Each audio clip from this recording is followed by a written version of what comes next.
എല്ലാവർക്കും നമസ്കാരം. എൻ്റെ പേര് വർഗീസ് എബ്രഹാം എന്നാണ്.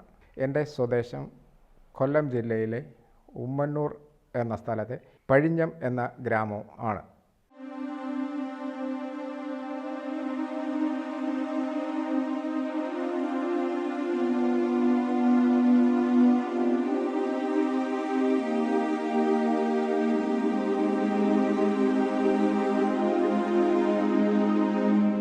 എൻ്റെ ഹൈസ്കൂൾ വിദ്യാഭ്യാസം ഇവിടെ തൊട്ട് അടുത്തുള്ളതായ സെൻറ്റ് ജോൺസ് ഹൈസ്കൂളിൽ കഴിഞ്ഞതിന് ശേഷം ഞാൻ 1978 10ാം ക്ലാസ് പാസ്സായി.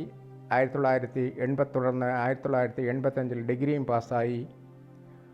അതിനുശേഷം ഒരു ട്യൂട്ടോറിയൽ കോളേജുകളിലൊക്കെ ഇങ്ങനെ പഠിപ്പിക്കുകയും അതോടൊപ്പം തന്നെ ആത്മീയ പള്ളിയുടെ ആത്മീയ കാര്യങ്ങളിലൊക്കെ ഇങ്ങനെ പ്രവർത്തിച്ചു വരികയും ചെയ്യവേ അങ്ങനെ ഞാൻ ബോംബെയിൽ ഒരു ജോലി തേടിപ്പോയി.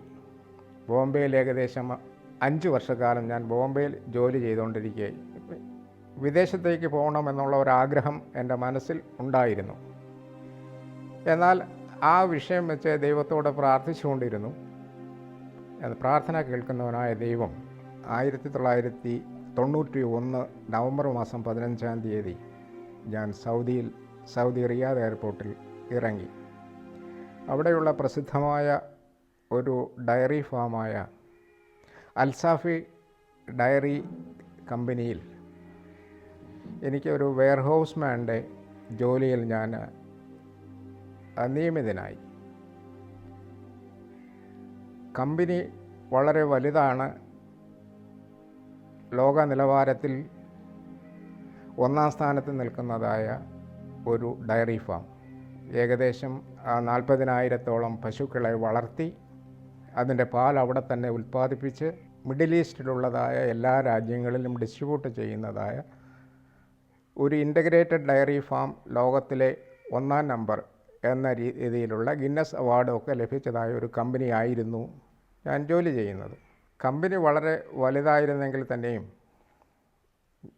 ഞാൻ നിയമിതനായത് ഞാൻ മുമ്പേ പറഞ്ഞുവല്ലോ, ഒരു വെയർഹൗസ്മാൻ എന്ന നിലയിലായതിനാൽ ജോലിയൊക്കെ വളരെ പ്രയാസമേറിയതായിരുന്നു.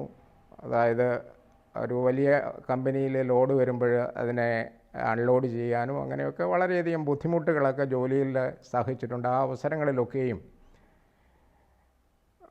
എൻ്റെ ദൈവത്തോട് ഞാൻ എൻ്റെ പ്രയാസങ്ങളെ പറയുകയും പലപ്പോഴും രാത്രിയുടെ യാമങ്ങളിൽ ദൈവവുമായി പ്രയാസങ്ങൾ പങ്കുവയ്ക്കുവാനും ഒക്കെ സാധിച്ചു. എന്നാൽ എനിക്ക് മനസ്സിലൊരു ചെറിയ വിഷമമുണ്ടായിരുന്നു. അത് 1990 കാലഘട്ടങ്ങളെന്ന് പറഞ്ഞാൽ സൗദി അറേബ്യയിൽ ക്രിസ്ത്യാനികൾക്ക് അല്ലെങ്കിൽ മുസ്ലിങ്ങളല്ലാത്ത യാതൊരു ആൾക്കാരെയും മതപരമായി ദൈവത്തെ ആരാധിക്കുന്നതിനോ മറ്റൊന്നിനോ അനുവദിക്കാത്ത ഒരു സാഹചര്യം ആയിരുന്നു ആ കാലഘട്ടങ്ങളിൽ. നിങ്ങൾക്കെല്ലാവർക്കും അറിയാവുന്നതുപോലെ മുസ്ലിങ്ങളുടെ മതപുരോഹിതന്മാരായ മുത്തവമാരുടെ വളരെയധികം ശല്യങ്ങളുമൊക്കെ ഉണ്ടായിരുന്ന ദിവസങ്ങളായിരുന്നു. പുറത്തിറങ്ങി നടക്കാനോ ക്രിസ്ത്യാനികൾക്ക് അവരുടെ സമയങ്ങളിൽ പുറത്തിറങ്ങി നടക്കാനോ ഒന്നും പറ്റാത്ത സാഹചര്യങ്ങളൊക്കെ ആയിരുന്നു. ഈ അവസരങ്ങളിലും വളരെ രഹസ്യമായി ദൈവത്തെ ആരാധിക്കാനുള്ള സാഹചര്യങ്ങൾ ലഭിച്ചു. അവിടെ അന്നത്തെ കാലഘട്ടങ്ങളിൽ ആരാധന നടക്കുക എന്ന് പറയുന്നത് വളരെയധികം രഹസ്യ സങ്കേതങ്ങളിൽ പല ആൾക്കാരുടെയും സെക്യൂരിറ്റിയോടൊക്കെ നിന്ന് ഒക്കെയാണ് ആരാധനകളൊക്കെ നടത്തിയിരുന്നത്. ആരാധനയ്ക്ക് പോകുമ്പോൾ ബൈബിളൊന്നും കൊണ്ടുപോകാനായിട്ട് വളരെയധികം പ്രയാസങ്ങളായിരുന്നു. അതുപോലെ തന്നെ ആ കാലത്ത് ഈ ആരുടെയെങ്കിലും കയ്യിൽ ബൈബിൾ ഉണ്ട് എന്ന് നമ്മുടെ കൂട്ടുകാരെങ്ങനെങ്കിലും അറിഞ്ഞാൽ അവർ മുസ്ലിങ്ങളാണെന്നുണ്ടെങ്കിൽ അവരുടെ മതപുരോഹിതന്മാരെ അറിയിക്കും, ഇവിടെ ഇങ്ങനെ ക്രിസ്ത്യാനികൾ എന്ന് പറയുന്ന ഒരു ഗ്രൂപ്പ് കൂടെ ഉണ്ട്, അവർ പ്രാർത്ഥിക്കുന്നുണ്ട്, അവരുടെ കയ്യിൽ ബൈബിളുണ്ട് എന്നൊക്കെ പറയുമ്പോൾ നമ്മുടെ വീടുകളിൽ വന്ന് അവർ തിരക്കി ബൈബിൾ എടുത്തുകൊണ്ട് പോയതിന് ശേഷം നമ്മളെ കുറച്ച് നാൾ ജയിലിലിട്ട് ഇടിയൊക്കെ ചെയ്യുന്ന ഒരു സാഹചര്യങ്ങൾ എൻ്റെ കൂട്ടുകാർക്ക് പലർക്കുമൊക്കെ അങ്ങനെ സംഭവിച്ചിട്ടുണ്ട്. ഈ സാഹചര്യങ്ങളിലും വളരെ രഹസ്യമായി റിയാദിൽ പോയി രഹസ്യമായി ദൈവത്തെ ആരാധിക്കുന്നതിനൊക്കെ എനിക്ക് സാധിച്ചു. ഈ അവസരങ്ങളിലൊക്കെയും ഞാൻ ദൈവത്തോട് പ്രാർത്ഥിച്ചുകൊണ്ടിരുന്നു, കർത്താവേ, എൻ്റെ ഈ പ്രയാസപ്പെട്ടതായ ജോലിയിൽ നിന്ന്, അതായത് ഞാൻ അന്ന് എക്കണോമിക്സിൽ PG കഴിഞ്ഞാണ് ഞാൻ സൗദി അറേബ്യയിലേക്ക് പോകുന്നത് എങ്കിൽ തന്നെയും ആ വിദ്യാഭ്യാസ യോഗ്യതയ്ക്കനുസരിച്ചതായ ഒരു ജോലിയല്ലായിരുന്നു എനിക്ക് കിട്ടിയത്. മാനസികമായി എനിക്ക് വളരെയധികം പ്രയാസമുണ്ട് എങ്കിൽ തന്നെയും എൻ്റെ ദൈവത്തിന് ഇതിൽ നിന്ന് ഒരു വിടുതൽ തരുവാനായി സാധിക്കുമെന്ന് ഞാൻ പൂർണ്ണമായി വിശ്വസിച്ച് ദൈവത്തോട് പ്രാർത്ഥിച്ചുകൊണ്ടിരുന്നു. എന്നാൽ അതിനുശേഷം ആ കാലഘട്ടങ്ങളിലൊക്കെ ഇങ്ങനെ ആരാധനകളിൽ പങ്കെടുക്കുകയും എൻ്റെ പ്രാർത്ഥനകൾ കണ്ടിന്യൂ ആയി തുടർന്നു കൊണ്ട് ഇരിക്കുന്ന സാഹചര്യത്തിൽ പെട്ടെന്ന് അവിടെ ഞാൻ എൻ്റെ ഫോർമാനായിട്ട് വർക്ക് ചെയ്തുകൊണ്ടിരുന്ന ഒരു ആൾ ആകസ്മിക കാരണങ്ങളാൽ റിസൈൻ ചെയ്തു പോയപ്പോഴേ എനിക്ക് ഫോർമാനായിട്ട് ജോലി തന്നു. അതായത് പ്രാർത്ഥന കേൾക്കുന്നവനായ ദൈവം അതിന് ഉത്തരം വരളി. എങ്കിൽ തന്നെയും ഫോർമാനായിട്ട് എനിക്ക് ജോലി ഈ വലിയ കമ്പനിയിൽ, അതായത് ഇൻ്റർനാഷണൽ ലെവലുള്ളതായ ഒരു കമ്പനിയിൽ ഫോർമാനായിട്ട് എനിക്ക് ജോലി കിട്ടി എങ്കിൽ തന്നെയും എൻ്റെ സാലറി സ്കെയിലിൽ മാറ്റമുണ്ടായില്ല. കാരണം ചില സാങ്കേതിക കാരണങ്ങളാൽ ഞാൻ പഴയ വെയർഹൗസ്മാൻ എന്നുള്ള നിലയിലുള്ളതായ എൻ്റെ ശമ്പളത്തിൽ ഞാൻ ഫോർമാൻ്റെ ജോലി ചെയ്യേണ്ടതായിട്ട് വന്ന സാഹചര്യങ്ങൾ എങ്കിൽ തന്നെയും എൻ്റെ പ്രാർത്ഥനയ്ക്ക് വിഘ്നം വരാതെ ഞാൻ തുടർന്നു കൊണ്ടിരുന്നു.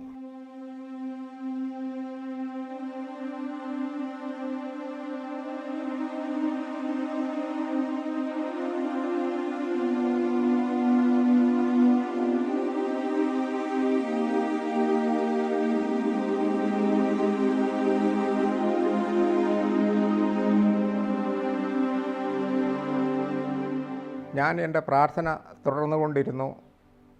പ്രവർത്തിക്കുന്നവനായ ദൈവത്തിൻ്റെ കരങ്ങൾ എനിക്ക് ദൃശ്യമാകുവാനായി സാധിച്ചു.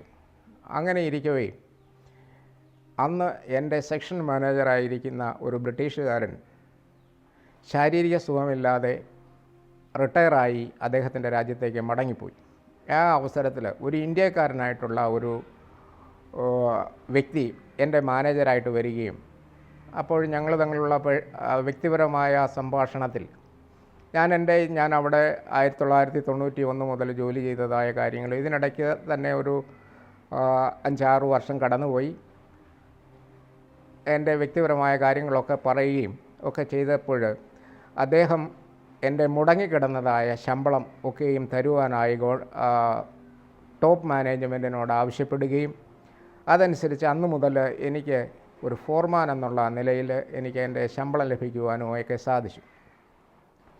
ആ കാലങ്ങളിൽ അങ്ങനെയൊക്കെ ഇരിക്കുമ്പോൾ ഞാൻ വീണ്ടും എൻ്റെ ദൈവത്തോട് ഒരാവശ്യം കൂടി എൻ്റെ പ്രാർത്ഥനയിൽ മുന്നോട്ട് വെച്ചു. എനിക്ക് കുടുംബമായി അവിടെ ഒന്നിച്ച് താമസിക്കണം എന്ന ഒരാഗ്രഹം ഞാൻ ദൈവത്തോട് പറയുകയും അങ്ങനെ ആദ്യ സമയങ്ങളിൽ എൻ്റെ മുന്നോടിയായി ഞാൻ മുമ്പേ പറഞ്ഞതായ എൻ്റെ മാനേജർ എനിക്ക് എൻ്റെ കുടുംബത്തെ വിസിറ്റിംഗ് വിസയിൽ സൗദി അറേബ്യയിൽ കൊണ്ടുപോകുവാനായി എനിക്ക് വിസ തരികയും കുറച്ച് നാൾ അങ്ങനെ കുടുംബമായി ഞങ്ങൾക്ക് അവിടെ താമസിക്കുന്നതിനും ഒക്കെ ഇടയായി. എന്നാൽ വീണ്ടും ദൈവത്തിൻ്റെ കരങ്ങൾ വീണ്ടും പ്രവർത്തിച്ചു. ദൈവത്തിൻ്റെ അതിശയം പലപ്പോഴും എനിക്ക് എൻ്റെ ജീവിതത്തിൽ അനുഭവിച്ചറിയുവാനായി സാധിച്ചു. അങ്ങനെ ഇരിക്കെ അവിടെ ഒരു സൂപ്പർവൈസർ പോസ്റ്റ് വേക്കേണ്ടി വന്നപ്പോൾ അദ്ദേഹം എന്നെ ഒരു സൂപ്പർവൈസറായി പ്രൊമോട്ട് ചെയ്യുകയും വെയർഹൗസിൻ്റെ സൂപ്പർവൈസറായി ഞാൻ മാറുകയും ചെയ്തു. ആ അവസരത്തിൽ എൻ്റെ വിസിറ്റിംഗ് വിസയിലുണ്ടായിരുന്നതായ എൻ്റെ ഫാമിലിയുടെ സ്റ്റാറ്റസ് എൻ്റെ സ്റ്റാറ്റസ് മാറ്റി എനിക്ക് ഒരു ഫാമിലി വിസ തരുന്നതിനും കുടുംബമായി അവിടെ താമസിക്കുന്നതിനും, എൻ്റെ ഭാര്യയും എനിക്ക് ഒരു മകനാണുള്ളത്, അങ്ങനെ ഞങ്ങൾക്ക് കുടുംബമായി അവിടെ താമസിക്കുന്നതിനും ഒക്കെ ദൈവം സഹായിച്ചു. ഇതിനൊക്കെയും കാരണമായി ഭവിച്ചത് ഞാൻ പ്രാർത്ഥിക്കുന്നതായ അല്ലെങ്കിൽ ഞാൻ സേവിക്കുന്നതായ എൻ്റെ ദൈവത്തിൻ്റെ കരങ്ങൾ എൻ്റെ പ്രയാസത്തിൻ്റെ മധ്യത്തിൽ, പ്രതികൂലങ്ങളുടെ മധ്യത്തിൽ ദൈവത്തെ സന്നിധിയിൽ നിന്ന് മാറിപ്പോകാതെ ദൈവത്തോട് ചേർന്ന് നിന്നതുകൊണ്ട് എൻ്റെ പ്രവാസ ജീവിതത്തിൽ അവൻ്റെ വലിയതായ കരം അനുഭവിച്ചറിയുവാൻ ദൈവം എനിക്ക് ഇടയാക്കി തീർന്നു.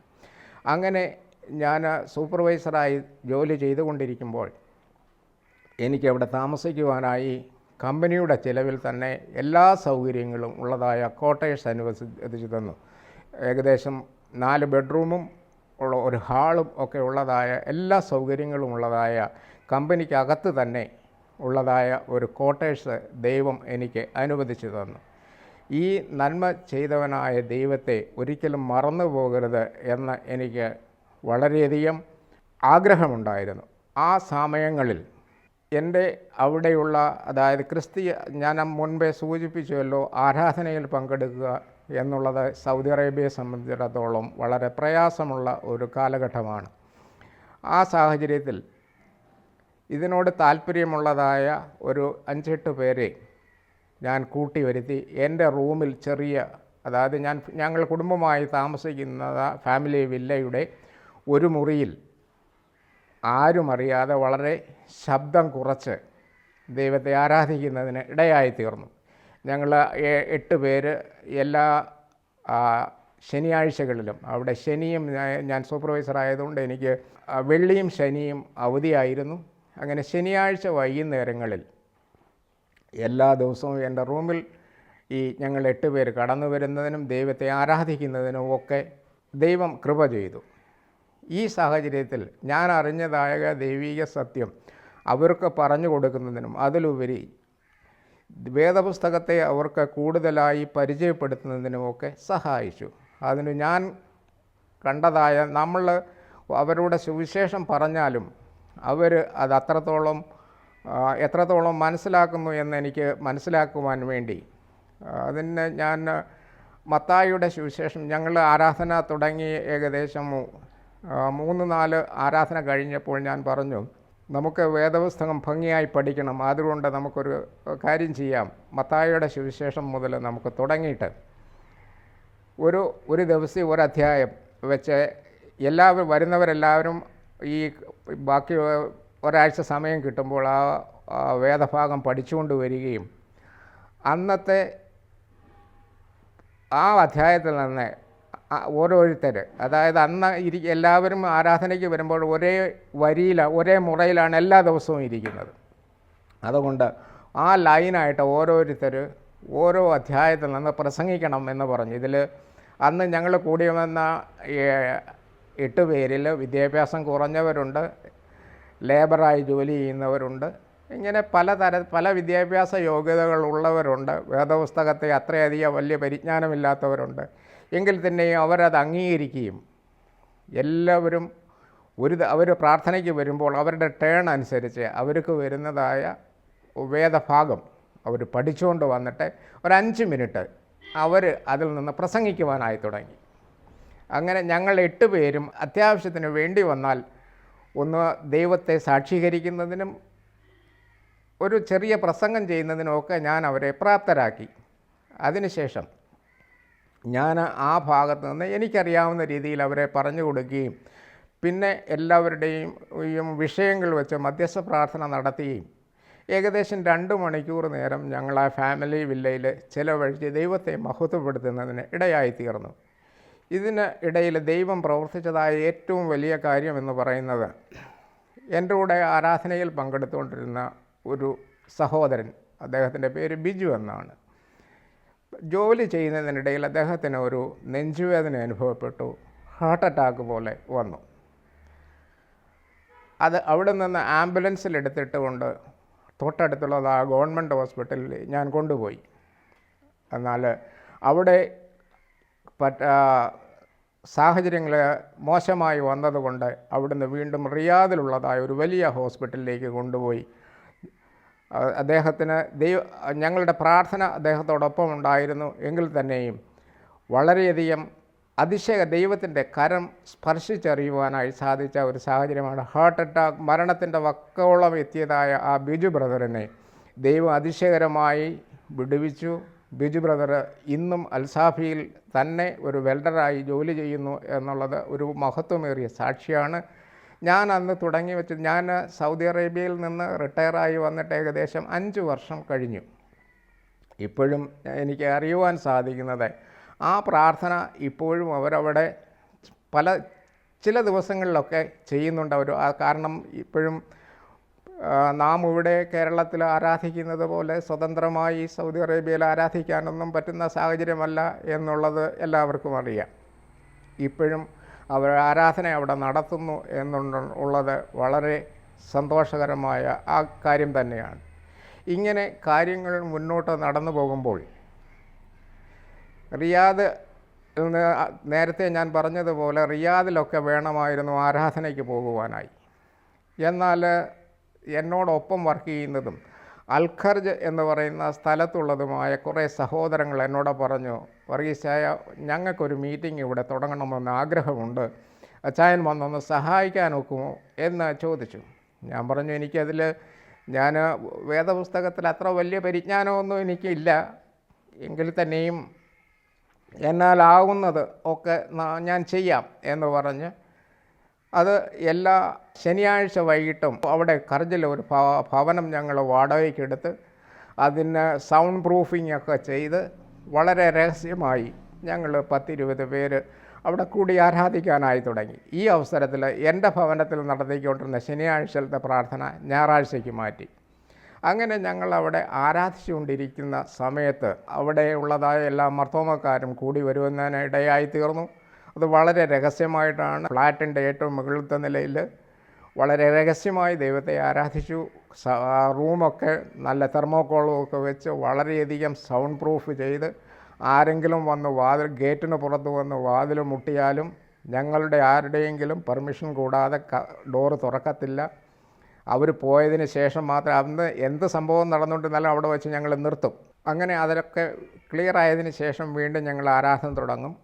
അത് മർത്തോമ സഭയുടെ ആചാരപ്രകാരം, അതായത് ആരാധനക്രമങ്ങളായിരുന്നു ഞങ്ങൾ നടത്തിയിരുന്നത്. അങ്ങനെ 2 വർഷം കഴിഞ്ഞപ്പോൾ ചുമതലക്കാർ വെക്കേഷനിൽ നാട്ടിൽ വന്നപ്പോൾ തിരുവല്ലായിൽ ചെന്ന് തിരുമേനിയെ കാണുകയും അതൊരു കോൺഗ്രിഗേഷനായി രജിസ്റ്റർ ചെയ്യുകയും ചെയ്തു. അങ്ങനെ മർത്തോമ സഭയുടെ ഒരു കോൺഗ്രിഗേഷൻ അൽഖർജിൽ പ്രവർത്തിക്കുന്നുണ്ട്. അതിപ്പോഴും തടസ്സം കൂടാതെ നടന്നു പോകുന്നു എന്നാണ് എനിക്ക് അറിയുവാനായി സാധിക്കുന്നത്. പലപ്പോഴുമൊക്കെ സുഹൃത്തുക്കൾ വിളിക്കാറുണ്ട്.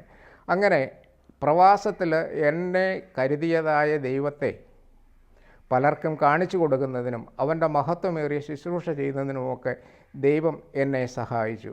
വിളിച്ചപേക്ഷിക്കുന്നവനായ ദൈവം നമ്മെ ഒരിക്കലും കൈവിടുകയില്ല. പ്രയാസങ്ങളുടെ മധ്യത്തിലും പ്രതികൂലങ്ങളുടെ മധ്യത്തിലും നാം ദൈവത്തോട് എത്രത്തോളം അടുക്കുന്നുവോ അത്രത്തോളം ദൈവം നമ്മെ സഹായിക്കുമെന്ന് എൻ്റെ ജീവിതത്തിൽ പലപ്പോഴും എനിക്ക് അനുഭവിച്ചറിയുവാനായി സാധിച്ചിട്ടുണ്ട്. ഈ ദൈവം എന്നെ വീണ്ടും പുലർത്തുവാനായി പ്രാപ്തൻ എന്ന് ഞാൻ വിശ്വസിക്കുകയും ചെയ്യുന്നു. എൻ്റെ ജീവിതത്തിൻ്റെ അനുഭവങ്ങൾ പലപ്പോഴും പ്രതികൂലങ്ങളുടെ മധ്യത്തിലൂടെ കടന്നുപോയ അവസരങ്ങളിലൊക്കെയും, അതുപോലെ നാട്ടിൽ തന്നെ ആയാൽ തന്നെയും പ്രതിസന്ധികളുടെ മധ്യത്തിലൂടെയൊക്കെ കടന്നുപോയ അവസരങ്ങളിലൊക്കെയും വിളിച്ചപേക്ഷിക്കുമ്പോൾ ഉത്തരമരുളുന്നവനായ ഒരു ദൈവത്തിൻ്റെ മഹത്വമേറിയ കരങ്ങൾ അനുഭവിച്ചറിയുവാൻ ദൈവം എന്നെ സഹായിച്ചു.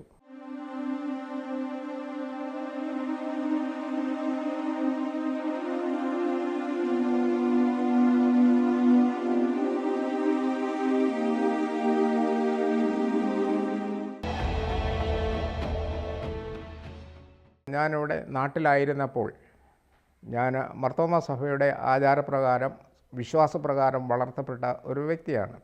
എൻ്റെ മാതാപിതാക്കളും എൻ്റെ സഹോദരങ്ങളും എല്ലാം തന്നെ മാർത്തോമ വിശ്വാസത്തിൽ നിലനിൽക്കുകയും ചെറുപ്പം മുതൽക്ക് തന്നെ സൺഡേ സ്കൂൾ വിദ്യാഭ്യാസം ചെയ്യുകയും അതുപോലെ തന്നെ സൺഡേ സ്കൂളിലെ യുവജനസഖ്യം, ഞാനൊരു സൺഡേ സ്കൂൾ അധ്യാപകനായി പ്രവർത്തിച്ചു.